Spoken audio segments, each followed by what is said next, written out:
guys, and welcome to Feasts of Faewood. It's felt like such a long time since I've done any of these videos, so it's really nice to get back into the kitchen and to share some aesthetic cooking with you guys. So if you are new and you found me somehow in the algorithm, go back and have a look. I have some other aesthetic cooking videos and stuff like that. And also, if there's anything that you want me to do coming up, do let me know, because I enjoy doing these sort of videos. I think it's really fun. And, you know, I love finding cookbooks that are in all the genres of things that I like. Now, that being said, I didn't know this cookbook existed, and I have to give a thanks so much to Saber, aka Rachel, at the top of this video, because she has spoiled me so much, and this cookbook is no exception. So I didn't even know there was a Labyrinth Cookbook out, and when I saw this, when she gave me a parcel recently, it was so exciting to me, because I was like giddy and couldn't believe there was actually a Labyrinth Cookbook, and that I didn't know there was a Labyrinth Cookbook. I don't know why I didn't think to look for it, but it just didn't come up for me when I was searching for different cookbooks, and I just didn't think there would be one, I guess, is the upshot. So yeah, I was pretty excited, and I knew straight up as soon as I got it that I had to do a video on this cookbook for you guys. So that's what we're going to do today. We're going to make a couple of recipes out of this book, and yeah, thank you again to Saber for this awesome gift. That being said, I am going to talk to you guys honestly about anything that I have feedback-wise in the book, and that's in no way to put down the gift or anything like that. Like, I love this gift. I think it's so good. The artwork is amazing. I'm excited to try the food inside and everything like that. But I do want to just sort of critique it for you guys in case anyone is thinking to buy it themselves and wants an honest review of the cookbook and what to expect out of the cookbook itself. So, as I say, up front, the artwork, let's just take a moment for that artwork. Brilliant artwork, so good. I'm not sure if they give an acknowledgement of the artist, but if I can find out who did the artwork, then I will list it. There's not a lot of information in the book itself, and there's no kind of intro or anything like that with the book, which is a shame. It just goes straight into the recipes, but I definitely do love the artwork there. Now, what I will say as well, there are a couple other versions of this cookbook, and my understanding is that the recipes inside are the same, but the artwork on the outside is different. So just be careful, because I do think the recipes might be the same recipes, but they've just had different versions out there with, you know, some different artwork. So don't make the mistake of like buying a couple of books if it's the same recipes. Unless you really want to, like if you're a mega fan and you really just want them because they exist, go for your life. But just bear in mind, I do believe that some of them have the same recipes. What I will say, the inside of the book, it's more like it's Greek recipes, and I love Greek food, so I'm excited. And I haven't made Greek food myself. I've eaten a lot of it and enjoyed a lot of it, and I'm really excited to learn how to make some of it. And I like the fact that what they've done is picked myths and legends from Greek mythology that tie into the labyrinth. That's what all of the recipe names are based on. Just realised there's another artwork in there that I didn't really focus on. That one is also excellent. What I would say though, I wish there was a bit more information in this. You know, I'm not sure, they didn't really tie any of the recipes or names of recipes or anything like that to the movie itself. Now, that could have been for copyright purposes potentially, although I know there are a number of, you know, unofficial cookbooks out on the market for other genres, and, you know, for those, they do tie things into the story a little bit. They might have to be careful about anything too exact, but, you know, if you used, say, the term goblins, but maybe didn't say hoggle, for example, you could probably get away with a certain amount, I'm assuming. Someone who hasn't written a cookbook and doesn't really know, but my assumption of how it works is, you know, if you are kind of clear about the fact that it's unofficial and are not like directly taking from the movie and using things that are up for grabs for everyone, like goblins are not just in the labyrinth, for example. I think you can get away with a certain amount without having to pay for the rights to use this franchise. Don't know for sure though, because I've not done it myself, so I'm sort of talking out my ass a little bit here. But yeah, and so what I would say feedback wise is it would have been nice to have either the names of the recipes be in a little way tied back into the movie itself. I do like the fact that they're tied into the movie in that they're Labyrinth related. But if they were going to do that way of creating a cookbook with a lot of the Greek mythology, I would have loved some information in here about the Greek mythology. I had to look it up myself because I'm no expert in anything really, but it's certainly not Greek mythology. Like, I'm aware of some of the myths and legends because I have an interest in some of them, but I'm not an avid reader of them, and I don't know all the history of it, and I have a memory like a sieve. So I would have loved just to be able to sort of read some of the backstory of some of the names and how they relate to the labyrinth. Now, for the recipes that we're going to focus on today, I thought it would be fun to do this one, which is King Minos. So, and the recipe is a zucchini and feta balls, which I think looks so yummy. It doesn't have a lot of information about the steps. Like, that's your ingredients and that's your steps. So hopefully I don't get stuck at all. I'm pretty sure it's pretty straightforward. Like, it seems like it's just kind of a mix and fry situation. So hopefully that works out all right. I mean, God, who knows? Things go awry here sometimes, but the other one I'm wanting to make today is this, and I might be pronouncing this incorrectly, I'm not sure, nosos. So it's a Santorini tomato fritters. I thought they sounded good. So we've got very much finger food happening today, which I thought would be fun. Now, I did look up the meanings behind the names of those recipes, you know, just to really find out like how they tie in exactly to the Labyrinth movie. And it turns out King Minos resided in Knossos. Tried to read into the storyline, and it's pretty crazy when you put it all together. And, you know, only remotely related to the Labyrinth movie in that there's a labyrinth. I think that's the extent of the of how it exactly relates. But King Minos, his son was killed by this other king, well, not directly by the king, but this other king, Aegeus, and I'm probably butchering that. I have looked up the pronunciation numerous times on that. Aegeus. I don't know. He has a way of saying it that I just feel like I'm not capturing. So anyway, the son was killed when this other king, Aegeus, told the son, listen, you've won the games, but I want you to go fight this other bull. I think it'd be great, go fight this other bull. The son died. King Minos hears about this and he's pissed. He's like, listen, I'm going to go exact my revenge. I hate this king. I'm going to get back at this king. Goes to Knossos, I believe. This is the story. I'm totally butchering this, I know already up front, so I'm sorry. But this is my very quickly learned rundown of the story.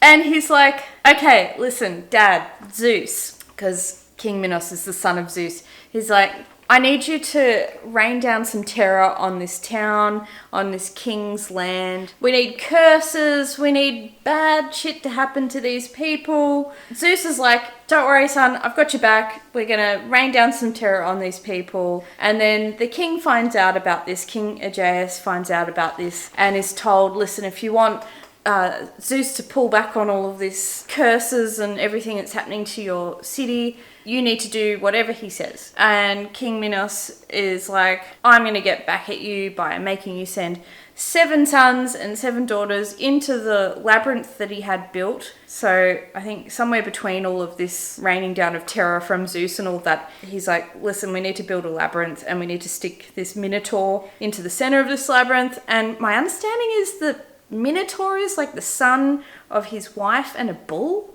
or something. I don't know.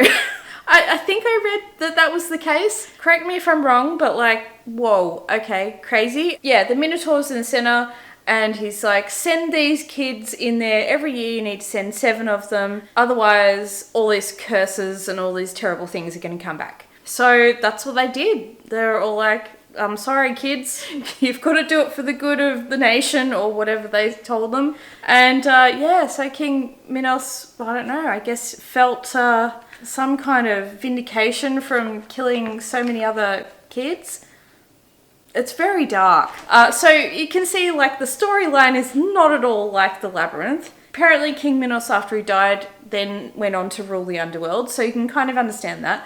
And like, yes, the Goblin King's like kind of controlling and evil, but you know, the worst he did was sort of turn a kid into a goblin. Well, I guess he probably turned a lot of kids into goblins. I'm guessing that's how he got all the goblins. They're all these different kids that got turned into goblins, but at least they weren't eaten. Better, isn't it?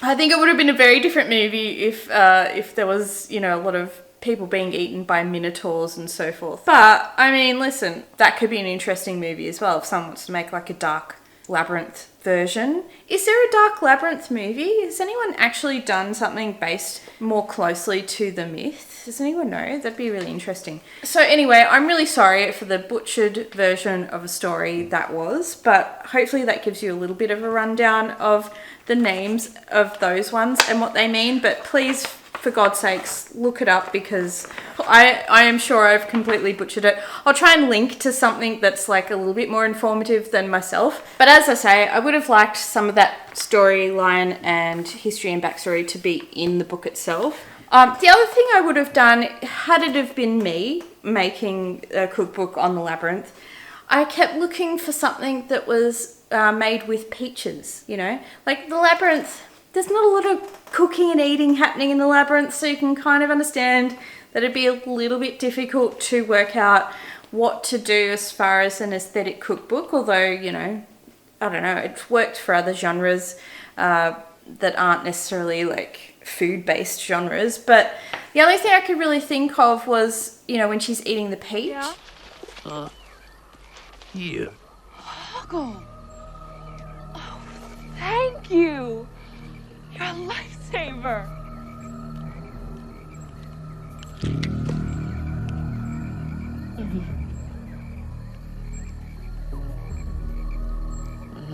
Stay strange.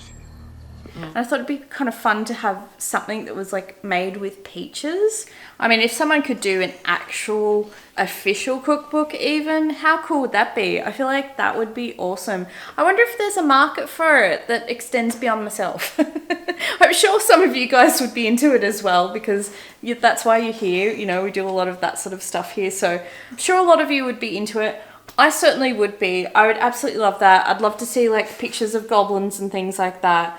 I mean, it'd be so fun if like Wendy and Brian Froud did something like that. Like Wendy Froud made little figurines of the goblins that were eating food and stuff in photo shoots. How cute would that be? Come on, that'd be so cute, right? I just think that'd be so awesome. I'm really trying to convince someone out there to make this. I'll buy it.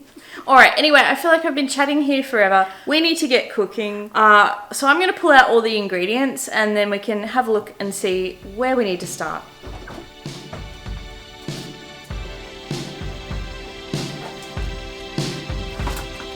Alrighty, now I didn't get ouzo. We don't really love an aniseed flavoured thing, so decided to leave that out. So I'm going to get everything prepared for these zucchini and feta balls. I've got a bit of chopping to do and a bit of grating and so forth, so let's get started.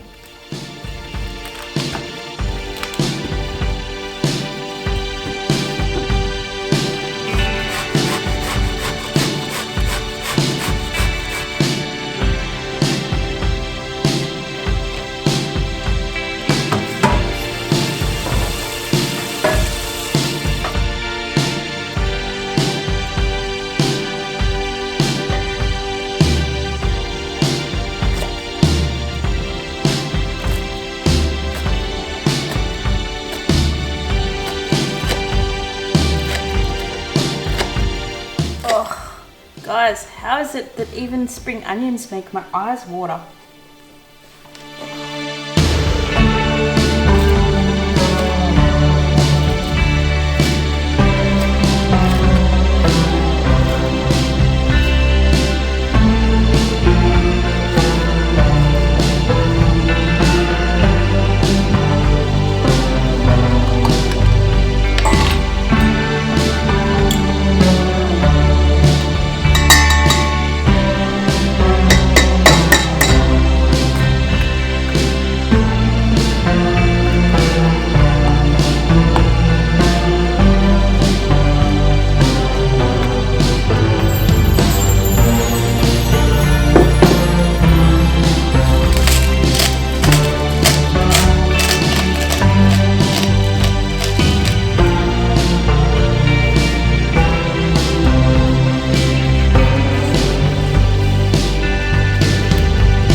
those King Minos balls. So I'm going to put that aside now, and I'm going to make up the fritters, and then I'll be able to fry them all up together.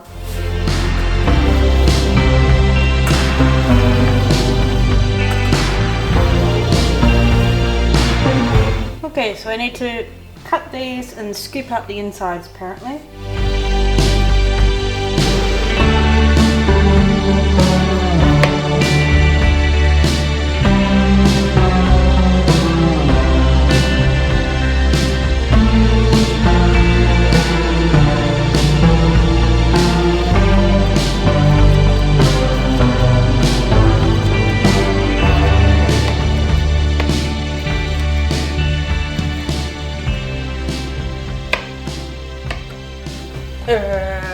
Guys, is it just me, or are we missing some steps here? There's a lot of information about how to scoop out and cut the tomato, and then it just goes straight into what to do with the batter in the frying pan, but there's nothing about the batter, so I don't know. Like, they've totally missed that part out. I guess I'm just gonna mix everything and I'm gonna hope for the best. So I presume it's just like a mix everything that's in here into a bowl, except the Greek yogurt, which is to serve with, and then fry it. I hope that's right.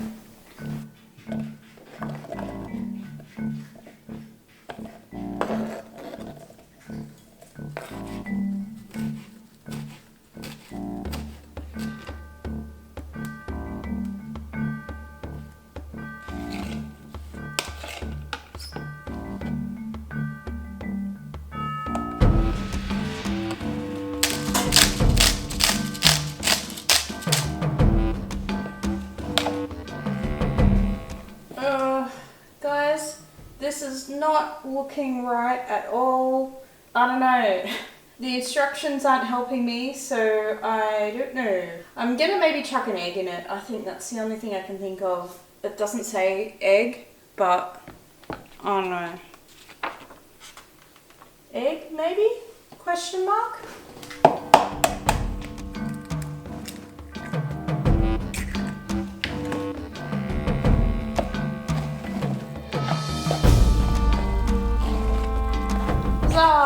That looks much better. I'm thinking it's missing an egg in the recipe, so pro tip from me to you, if you make this recipe, put an egg in it. Alright, so aside from that little hiccup of this recipe really not having any instructions and seemingly missing something, I mean, it may not be egg that I was supposed to put in there, but it definitely wasn't coming together with the ingredients it had. It needed something else, like fluid or liquid or something in there, so I figured egg was the way to go because it will like bring it together, but the other one didn't have any trouble with that one. That was fine. Both of them now I just need to like fry. So one of them, this I fry into little balls, the other one I fry into little patties. So let's get to frying.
I think I might have overcooked these just a tad. I don't know. I was trying to make sure the inside was cooked, so I think I overcompensated a little bit, but they look tasty. I'm looking forward to giving them a try. Hopefully they came out okay. What do you think? Alright, I'm going to try one of the tomato fritters and see what that tastes like.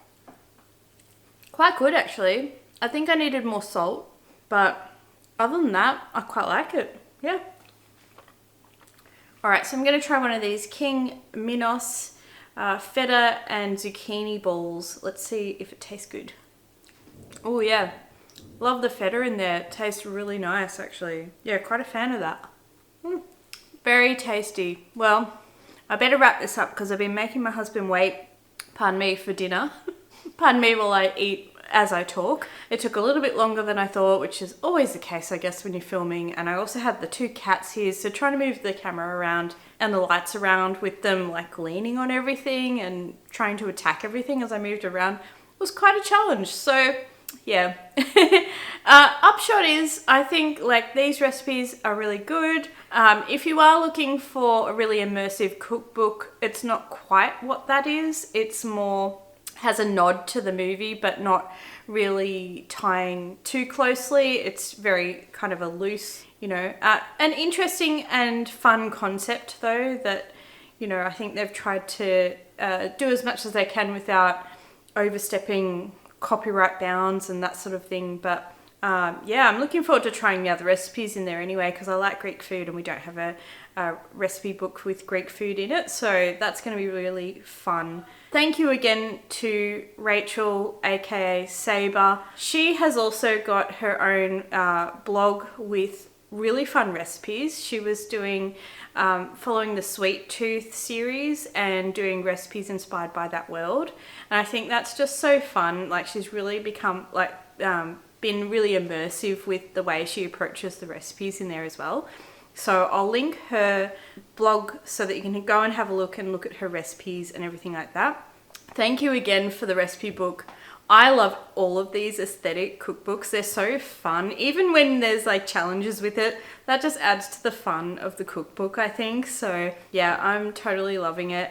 I need to find some more fun aesthetic cookbooks, I think, just to see what else is out there. So if anyone has any recommendations, let me know. If you're a mega fan like me, I think this is a must. If you're not as big a fan, the thing is, like I said, it is loosely based on the movie, so you're only going to really get the cover artwork and then a slight nod to the labyrinth that originated in Greek mythology. So weigh that up, I guess. You know, if you like Greek food and you like the labyrinth, then it could be a great combination for you. Make sure you don't do what I almost did, which was to go and buy the other cookbooks with the same cover on it, thinking I was going to get something different. And if anyone does end up coming out with some sort of like other labyrinth cookbook, official or unofficial, let me know, because I would be so all over that. Or Dark Crystal or Lord of the Rings or anything else that you think I might think is awesome. Anyway, I'm going to wrap it up there. If you like cooking videos like this, if you like other creative, like fantasy, lifestyle-y things like that, if you're into all of that kind of genre stuff that I am, hit subscribe. We have lots of fun here. And for the rest of you, I'll see you next time in Faewood. Bye, guys.